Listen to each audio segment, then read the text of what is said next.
Hello, and welcome to this week's episode of the Be Natural podcast with our friend, Principal Cornet, Louise Bell.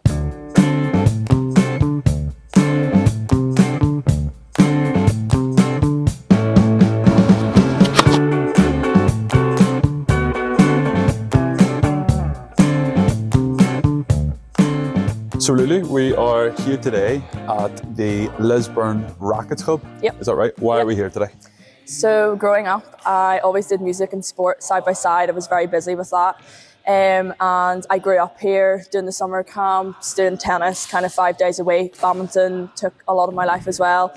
And now I coach here. So I've been coaching here for about 3.5 years. And Nice. This is my part-time job. So I'm here quite a lot of the time. Awesome. So what got you into racket sports?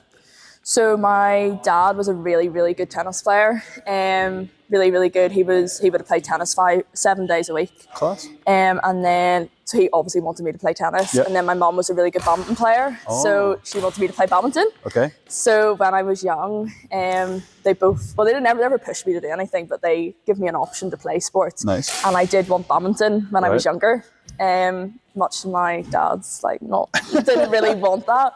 But I started off with the badminton and then did the summer camp, really loved it. And then I think a couple of years later, I was obviously ready to play tennis or wanted to play tennis. Okay. So went down to a summer camp and then then coach saw me just for the first day and said to my mum and saw potential straight away. So then she was like, if you want to do this, go for it. I'm not going to push Awesome. you. So then that was how the whole intensive And tennis started. what age were you when you went to that camp and made the transition from badminton to tennis? I did badminton probably from the middle of primary school to the start of post-primary. And then I was probably 12, 13 when I started the tennis and Okay. took it a bit more And serious. is that a common thing that younger people start on badminton because it's not as quick or something, and then they move to tennis, or is it just that's the way it happened for you? Possibly, yeah. I mean, I would say tennis is my favourite sport, but it definitely is the most difficult out of the two. Okay.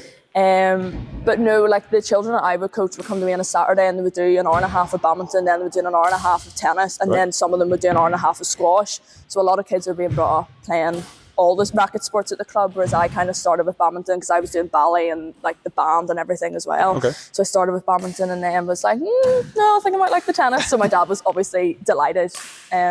So then started the tennis and took that as my main sport. Cool. After, so. So here's a question, and you've maybe never thought of it before, but we have sports people that have been good at football, sports people that have been good at golf. Why has Northern Ireland never produced, well, maybe they haven't, I don't know, a top level racket player? That's a good point. You know, is it an That's a good point. This is the only centre that I know of. I'm sure there's more, Yeah. but this is quite, if you're into racket sports, I'm not mad into it. I've played a bit of squash, Yeah. and I know that this existed, but I don't know if do you think that's why? This in here would be the National Badminton Centre, Yeah. and then with that there would be Ulster Squash, and then all the Ulster Tennis, the academies and all would all take place here. So Okay. it's like this is the main hub. Okay. But yeah, I mean, growing up with the badminton, you don't really see it on TV. You don't turn on the TV and watch like the Wimbledon equivalent of badminton. Okay. Whereas tennis at least does have that. But I would say there are people from here who I grew up in school and was playing with them and stuff who like went on to international. Okay. So that they are there, but again, it's not as high profile as maybe football. We do have top level players. I just don't see them because they don't get the media coverage that Yeah, tennis like my gets or coach, the golf head coach gets. that used to be here, and my coach would have been like top level and stuff, and that's how I Got got you. a lot of the opportunities that I got because of him. So Class. being high level. So that's really interesting. So there's a few points you've touched on there that I'm going to come back to when we go to talk about music. So that's your other love. Uh-huh. You're still doing that now Yep. on Saturday, still coaching. Let's go back to, well, I think it's your first love. Maybe this was your first love. I don't know. It doesn't matter. Let's go back to music. Yeah. So from a young age, you were here. You were playing racket sports. Yeah. What age were you when you started brass music, and how did that happen? So I started P4, and there was one random day someone came in, little did I know it'd be my music teacher, and was saying about brass instruments. And to be honest, I don't really remember paying much attention. And it was like, oh, like music, maybe I'll do something. So I did like an oral test or something like that. Okay. And got told a week later or something, oh, like you're eligible to play like a brass instrument. So basically I started with Jacqueline Bingham. She's been my only ever teacher, and I clearly wasn't listening well, because when she was in to talk about it, she said that you have to have your 2 front adult teeth before you start playing. So I was playing for about a year or 2 until Mrs. Bingham looked at me and was like, you don't have your 2 front adult teeth. And I was like, oops, I must have missed that. So yeah, that's basically how it started. And then within 2 months, my first concert was at Christmas time with the school band. Class. So, yeah. And I think, we can't underplay the impact that Jacqueline and her husband Mark have had on our band, people, but also in brass music in Northern Ireland. We see the benefits of that now in our own band, but do you want to talk a bit about, you've countless peers that have progressed into playing professionally, top level brass banding. Do you want to talk a bit about that in terms of the impact that both of those guys had?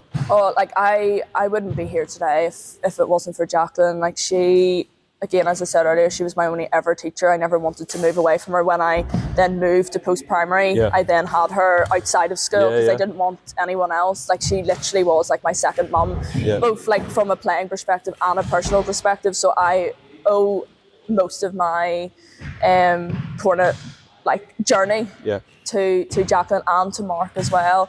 I grew up in the youth band, seeing the 2 of them play in the senior band, and was like, oh, like I want to do that at some point. And again, for our friends and everyone else who kind of grew up in our generation, I'm sure they would say the same. Like they were such a huge part of what we do now and why we potentially love it so much. 100%.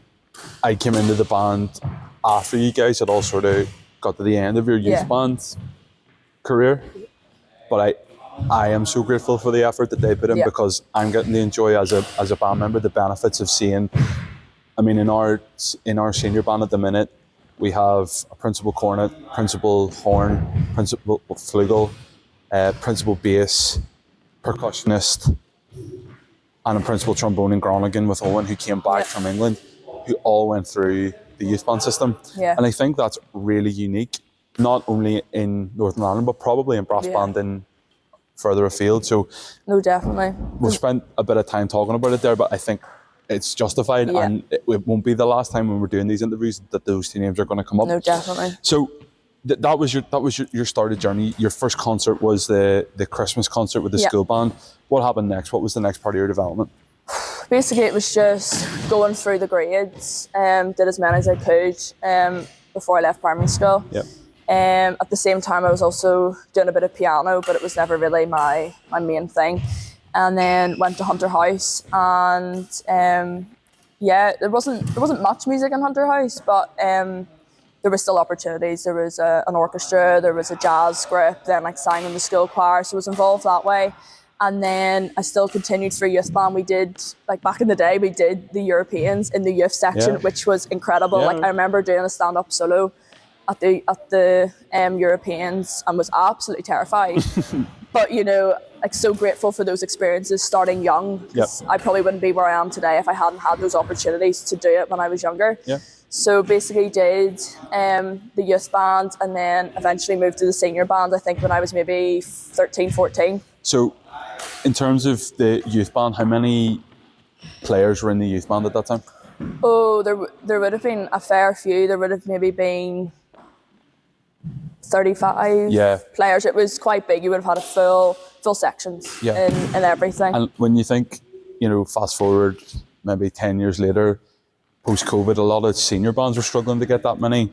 For those guys to build up. We kind of just got all the young players kind of come to our band because Jacqueline was in so many schools and just brought them all together. It was really good. And I think from a social point of view as well, it was great for you guys to develop those relationships young that have continued now into your 20s. Yeah, no, definitely. And it's something that you guys have held on to, which is probably, it's just as important. I was going to say more important, but it's probably just as important as the musical development at that time. No, definitely. So you came into the senior band, you said you were 14?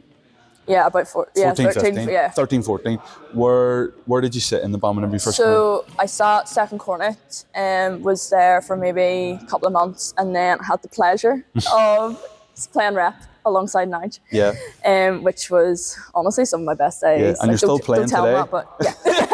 Don't tell that, but it was the best. Like, Yeah. we just had so much fun with it. We maybe should have listened a bit more than we should have to what was going on, but it was just, I owe an awful lot to Nige as well. Like, I feel like he developed me being in the senior band as well, and you know, he would have, if there was any parts that needed to be played by one player, he always got me to do it, and kind of, I was always pushed that way, which I'm so grateful for. And we wind Nigel up, you know, as being the king of cheese. You know, every time he has a solo, you taught me all the wrong habits. That's it. Yeah, I've got a grader ready to go. But I think what you said there, that he is such a giving player, and what I mean by that is he's not in it for himself. Nige probably has a lot of talent that he's never actually shown. I mean, I think the first solo that he did with the band, he's been in the band 25 years, and the first stand-up solo he's done in a concert was this year. And it blew up on Facebook. Well, as much as we can get something to blow up. And I had a comment from Roger Webster, which we wind them up about. But I think going back there, I think his influence has been massive on you as well, and other players in the band. He does so much. So, rep piano cornet. So we've started second cornet, rep piano cornet. What was next? Next was the scary principal seat. Okay. So did you move? Sorry for interrupting you. You moved straight from rep piano to principal. Yeah. Wow. See, I was only in the band like 5 weeks when that happened, so I actually have no memory of that at all. Yeah. What was that like? Because you were only 16 at the time. 17, I think. 17. Yeah. That's still terrifying. really Terrifying. And then obviously, like, I had the expertise from Paul Young. Yeah.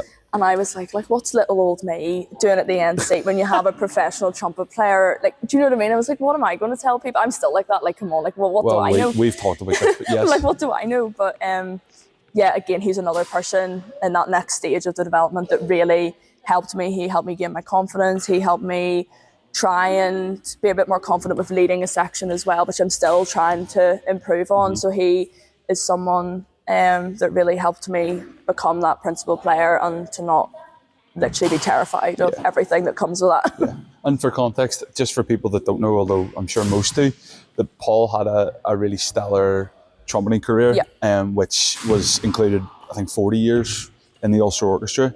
So we're really fortunate to have that expertise, not just for you as a cornet player, but also as a band. You know, although we've had conductors, Paul has also chimed in a good way. That sounds negative, but chimed in a good way with suggestions on how we can make things better. And particularly in the last 12 months, I think he's really taken that on in a good way to develop our section. And again, it's not about him all the time. It's about the band and trying to get it successful. He's super. And I remember when I became principal, and I was telling my gran that, like, Paul Young was in my section. She knows who Paul Young is because she every Christmas would have gone to Handel's Messiah, and obviously he would have played the trumpet bit, the trumpet bit every year, and it just got her emotional every year. So then I told her I was sitting beside him. I was like, and every time she just reminisces this whole Handel Messiah and him playing. So Class.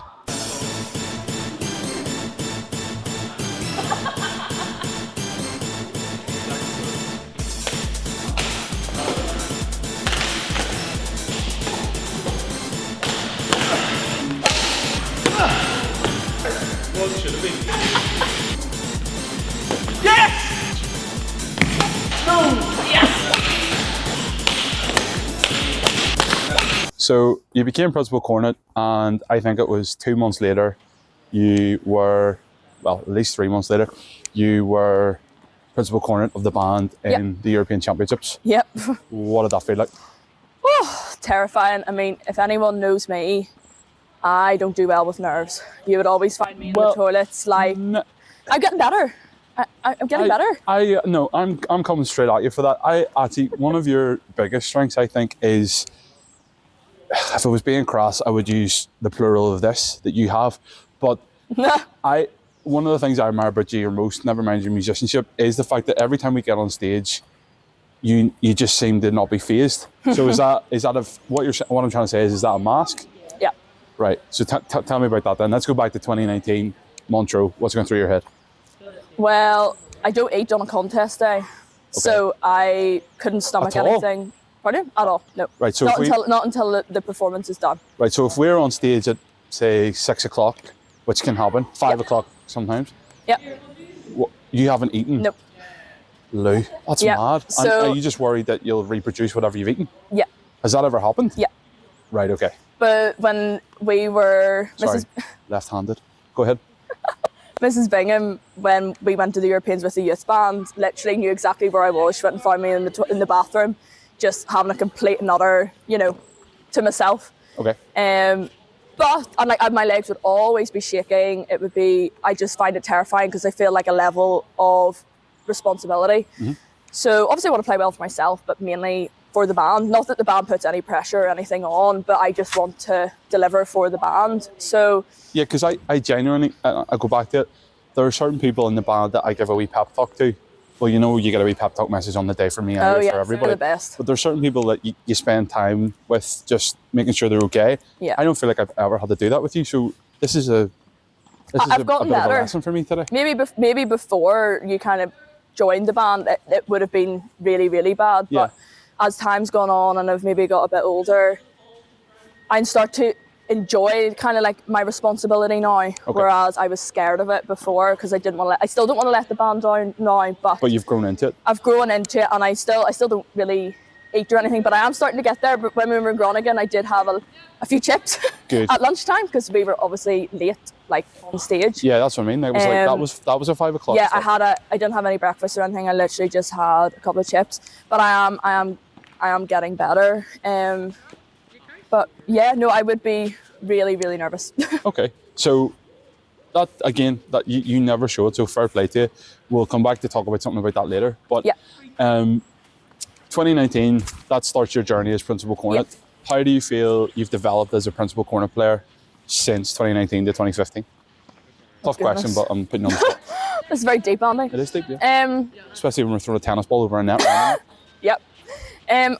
Yeah, mainly it would be my confidence, and something that I still want to develop is kind of telling the rest of the section kind of what to do. So I have started in the past 2 years, whatever. Like I would, maybe divvy up parts or whatever, and obviously run them by Paul because I value his expertise, and so does everyone in the band. But starting to do a little bit of spin on it now. Yeah, no, don't do the weeks. I'm not catching. But yeah, I am starting to kind of develop that a little bit. Whereas at the start, I was just like, what am little old me gonna do? Tell people I know nothing. I'm still in school. I'm still. Yeah. So it was mainly just I just mainly focused on the solos and that kind of responsibility that I have to do. Whereas now I still need to improve it, but it's starting to change a little bit. And I'm like, okay, I've been in this seat for a while. Yeah. I do need to start. Because conversations you and I have had over the last year, I don't think I've ever spoken to you about your playing because I don't need to. And again, who am I to tell you, right? But conversations we've had is that expectations of a principal cornet player in our band is what you've just said. Yeah. And I think, in any section, not just the cornets, you hear the basses, we talk all the time. Not always productive talk, but you can hear in the sections there is that stuff, and if you're willing, if you want to do that, I just think that's the best thing for the band. Yeah, that's what I'm starting to do that, and I still have a lot to go, but I'm just thinking it's the next kind of thing I need to actually do, and I still seek advice from Paul or whatever, and then I'm just kind of the voice that then will carry that. So he's a core thing to tap into, do you know what I mean? Exactly. If you're going to have anybody, it's no better person for it. Yeah, that's cool. So you've done, what are we now, 6 years as principal cornet? What do you think the biggest change in the band is in the last 6 years? Don't talk about the last year, but what do you think the biggest change in the band is in those 6 years? I think what's really helped is a sense of community. We always were a community, but we've added in more social events, things to kind of make it still seem like a hobby, because we've definitely cranked up the rehearsals, the level that we've been playing at, the pieces that we choose. They have all leveled up, which can be very stressful, but then at the same time you're balancing that with a lot more social events like we have, and obviously the new pool table and everything in the new band hall, and going out for back in the day as if I'm 80 or something, but years ago, we wouldn't have really gone out for dinner, say after a contest or things like that, which really help regardless of the result. So I think, yes, musically we are striving for more and leveling that up again, but what I think's really helped with that is the sense of community, which overall has impacted musically and socially for the band. I think the biggest test for that was the first year we sort of cranked that up was the year we won all the local contests. Yeah. And then the second year we came second in every contest, but we still went out after every one of them. Exactly. And I think that was the real test, that I think it's easier to go out whenever you're celebrating. It's a lot harder to socialise in that way when you don't have that. And I think that's what broke the camel's back with that, was that like, we're just going to go out and spend time together anyway. And I think from that we've learned to not that we don't take contests seriously, but I think our focus now is more on, did we have a good performance, or let's have a good performance, rather than what did one person in the box say about our performance, which is good, and I think it's benefited us. But yeah, so that's cool. What's been your favourite contest as principal cornet? Ooh, I mean, is it a cop-out to say Groningen? Nope. It was just incredible. I mean, I remember when you first told me about we were playing Metropolis, and I listened to it, and I was thinking, oh, Andy. Yeah, you all hated like, it. I know, well, credit to you. And I just thought, oh my goodness, this is going to be crazy. And then obviously I missed the OMA contest, so I was already a bit nervous for the fact that I hadn't played it out on stage, and the first one was in Groningen. Oh, train going past. Yeah. For the listeners at home, I'll be shocked if our cameraman for today hasn't zoomed in on that train, because it's his hobby outside London. Anyway, sorry, I interrupted. That's what his podcast will be all about. So Groningen was your favourite. What was your favourite? Like, forget the fact that, okay, we came home with the goodies. Like, what made it your favourite? Because it was mine as well, but it was nothing to do with the win. It was, well, first of all, it was something new. We'd never been to the contest before, so that was exciting, and I felt like the band kind of felt ready.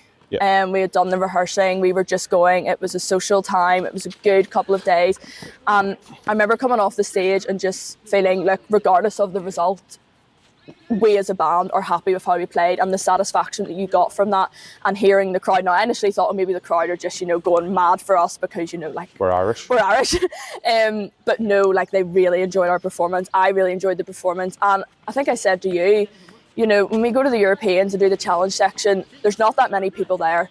There was so many people in there supporting us, and it just felt amazing. And then obviously to top it off was the win. But regardless of that, whether we lost, whether we won, it was just such a fantastic weekend. Yeah, away with friends.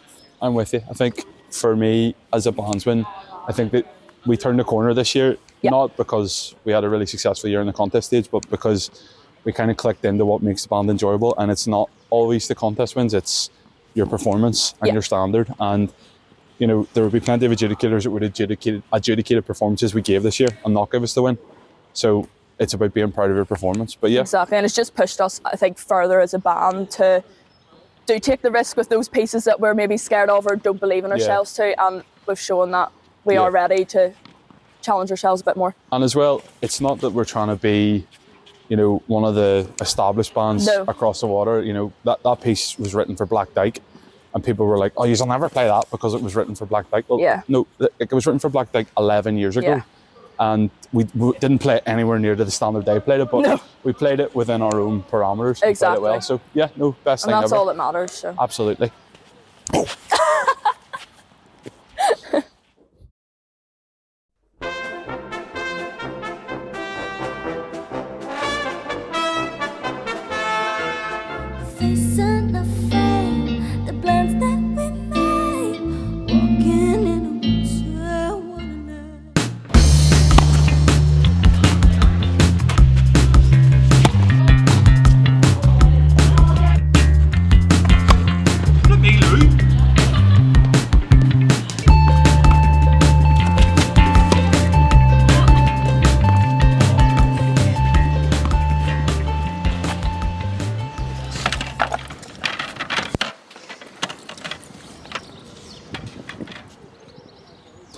Okay, so something that you talked about earlier was, even though I've never seen it before, which really plays into it, is you talked about having nerves. Something that you and I have bonded over and talked about quite a lot is mental health. Yeah. It's something you and I have been aware of ourselves, that we both need to keep our mental health in check. Yeah. I just want to talk to you about, so 18 months ago, you came to me and you said, I need to take a break from the band. So you've been principal cornet for, at that stage, I think 4.5, maybe 5 years. At that stage, probably 5 years actually.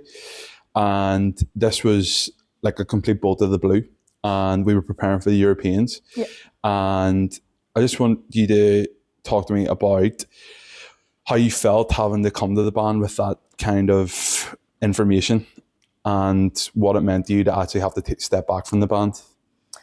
Yeah, I mean, again, it was something that I never obviously planned for, never knew was going to happen. Yeah, it yeah. all kind of came kind of all at once to me, and it was something I always kind of kept quiet, and maybe came as a shock to, well, my friends and my family. It was kind of something that, you know, like I have a good family, I have good friends, I have a good support system, I have, you know, the band, like I was doing well at uni, all this sort of, like everything was going well, and it kind of looked to an outsider's perspective like, why would there be something wrong? So, but there was, and it was something, again, I never knew was going to happen, but it just kind of all came to me, and for a while I did keep it to myself. Yep. And then eventually told my family, told my friends, and then it was like, I just don't think keeping up with the band, having that responsibility is going to help as well. So then I did, but I knew you'd be the best person to speak to, obviously. So I did speak to you. It was scary at the time, like I was really nervous for it. Yeah. Because I kind of just wanted some people like to understand exactly what was going on kind of behind me being there at band for 2 hours or whatever for rehearsals. So yeah, no, it was scary. I do admit that, but I was so glad that I did it. I felt like a weight was lifted off my shoulder. You were really understanding about it. You had some of the experience of it yourself, and you kind of knew exactly what I was going through, which was really, really helpful. And again, I've said it before, like the band, going back to the community side, they were all really supportive of it. Lots of members were checking in on me, making sure I was okay, if there was anything they could do to try and make it better. And at that time, I didn't want to take a step back from the band, because again, it's like my life, it's a huge part of it.